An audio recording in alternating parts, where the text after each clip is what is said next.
assumption is basically a missing piece of premise that if you were to put into the argument, it would justify the validity of the conclusion. So basically, it makes the conclusion valid. Whereas when you're dealing with a necessary assumption, the necessary assumption, what that does, it just makes the argument work. So with a necessary assumption, without that piece of premise, you have to make a logical leap, and you're not allowed to do that on the LSAT, nor are you allowed to do that in logic. So without that necessary premise, the conclusion would have to make a logical leap, and you just can't do that. Okay, so let's get started. Okay, so this question can be found on LSAT, Preptest 35, Logical Reasoning Section 1, number 22. And you know you're dealing with a sufficient assumption because it says, the conclusion above follows logically if which one of the following is assumed. You have the word if and you have the word assume. That's basically key indicators to say you're looking for a sufficient assumption, because if is a sufficient indicator. So let's get started. It says no chordates are tracheophytes and all members of Horopsida are tracheophytes. Now they give you the conclusion. So remember, so is a conclusion indicator. So it says, so no members of P belong to Hominidae. Okay guys, we don't need to know what all these words means, like chordates, tracheophyte. It doesn't matter because we're going to break them all up into atomic sentences anyway, and then we're going to rearrange the variable. All right, so I'm going to show you how to hack this thing, and I'm going to show you the template in which these type of questions conform to. All right, so with sufficient assumptions, this is how the questions are going to be formulated. They basically give you A to B, and then they give you C to D, and then they'll say so, therefore, something along those lines, and then they'll give you the conclusion. And the conclusion will go like A. In order to make this work, we need that missing piece, B to C. Without the B to C part, this missing premise, there's no way we can go all the way from A to D. This is just a huge leap in logic. We can't say that, okay? So this is the missing piece here. So once you find this missing piece, that's going to be the right answer. So assumption questions tend to be a lot harder because it's not so obvious versus like a must be true. Discuss the distinction between an assumption and a must be true. Okay, so with an assumption, you're looking for something up here that's missing, okay? With a must be true, they give you all this and you're supposed to derive the conclusion down here. So that's basically the major distinction, guys, okay? So we're looking for a piece of missing premise up here. So remember this formula here, okay? You're going from A to B, B to C, C to D, and then you can derive A to D. So the missing piece here would be like B to C. All right, so now let's start it and I'll show you how we're gonna take this whole thing apart, okay? All right, so premise 1. No chordates are tracheophytes. Okay, so remember our no, how we translate no, just every time you see the word no on the LSAT, it functionally means the same thing as the word none. So none and no means exactly the same thing. So when you see no chordates are tracheophyte, you basically remember, keep in your mind, no means negate the necessary condition, okay? So no, so basically you translate this way. If it's a C, then it's not a T. And contrapositive, and then we derive the contrapositive, which is if it's a T, then it's not a C. Okay, so we're done with premise 1. All right, so let's go on to premise 2. Premise 2 says all members of P's are T's. Well, that's just your garden variety if then, because it says all members. All members means functionally the same thing as saying if it's a P, then it's a T, or any P is a T. When it's a P, it's a T.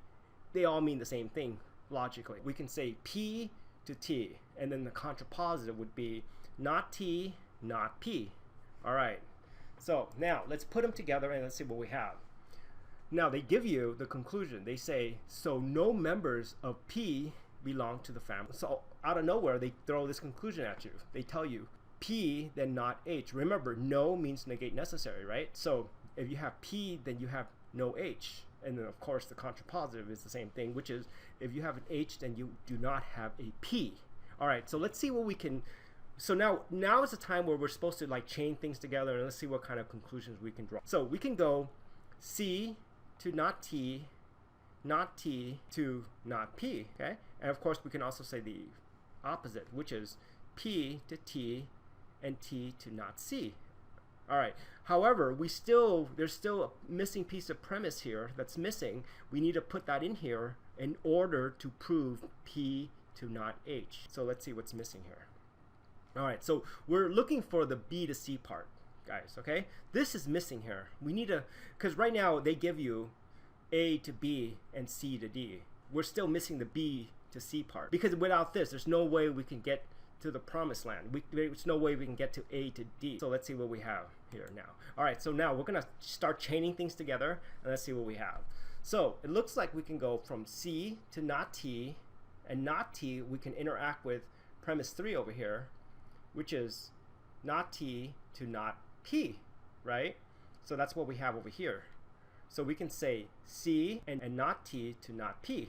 And of course we can also derive the contrapositive, which is basically you flip this whole entire chain and negate it, okay? So you can say P to T to not C.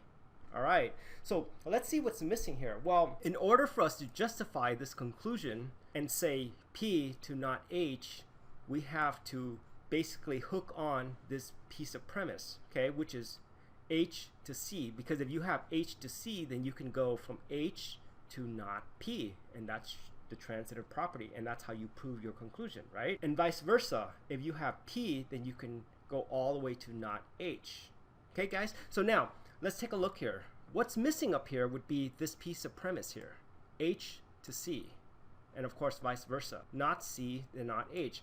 But you see, if you notice, this is functionally the same thing as saying from A to B, B to C, and then from C to D. And now you can basically say from A to D. See? So the formula is exactly the same thing. And of course, you can go the opposite direction also. You can say from A to B, B to C, and C to D. So now you could say from A to D. See? It works exactly the same way, except all they did here was gave you a bunch of garbage term that looks really complicated, but functionally the formula is all the same once you break it down to this algebraic equation, okay? This formula, once you understand this formula, it doesn't matter. You just basically look for that piece of missing premise, okay? Let's go back to the answer choice and let's see what we have. So I brought the conclusion to the party here, so then let's see what we can find, okay? So A says all members of family H are T, okay? So basically it says if it's an H, then it's a T. So let's see if we have that. Well, you have if it's an H, then it's not a T. So that's wrong, okay? We know if it's an H, then it's not a T. Not if it's, so that's wrong. A's out. Okay, let's take a look at B. It says, B says, all members of H are C. Hey, that's what's in blue here. H are C. See, once we have this piece of, once we connect this piece of premise, we can easily go from H to not P, which is the conclusion, right? See, up here, no members of P belong to the family H. So we can make that leap from H to not P. But in order for us to make that leap, we need to justify this. So this is the missing piece, H to C. So once you get this, you basically just flip and negate and you get the contrapositive, which is the same thing as not C, not H. So remember, guys, the next level in which they can make this question a little bit more complex would be basically to give you the contrapositive. Okay, so instead of giving you all members of H are C, they can easily say all members, the family not H is not H, and that's functionally the same thing. Okay, so B is the credited answer, but let's take a look at C, D, and E. Okay, C says all T's are members P. Okay, let's see if we have that. All T's, so we have T here, are P's. No, we don't. We cannot go against the arrow. Okay, going against the arrow would be committing the fallacy of the converse. Okay, that means you're flipping. That's like basically saying A to B is equivalent to saying B to A. Okay, you can't do that because that's basically committing the fallacy of the converse. Okay, all right, so C is not the right answer. So let's look at D. D says no members of H are C.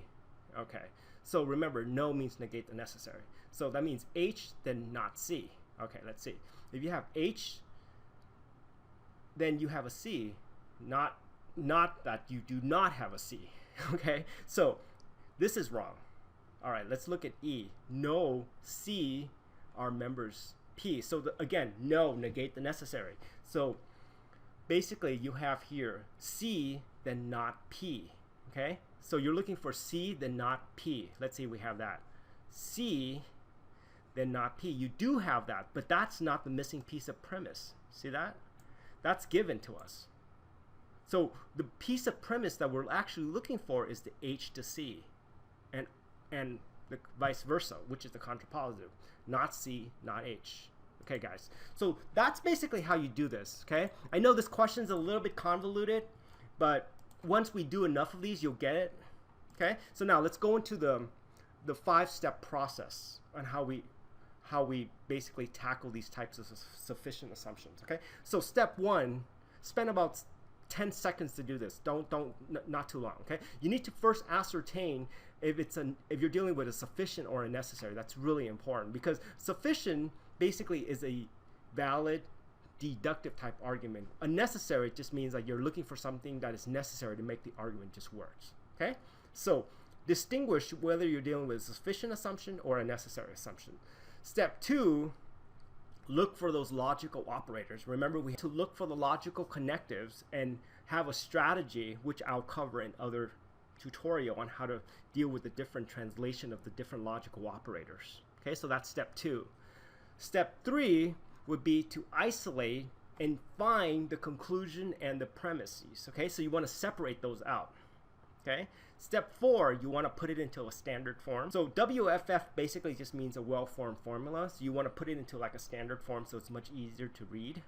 And then of course step 5 would be basically to just find the missing premise. Okay. So once you prove your conclusion via the missing premise, then you have the credited answer.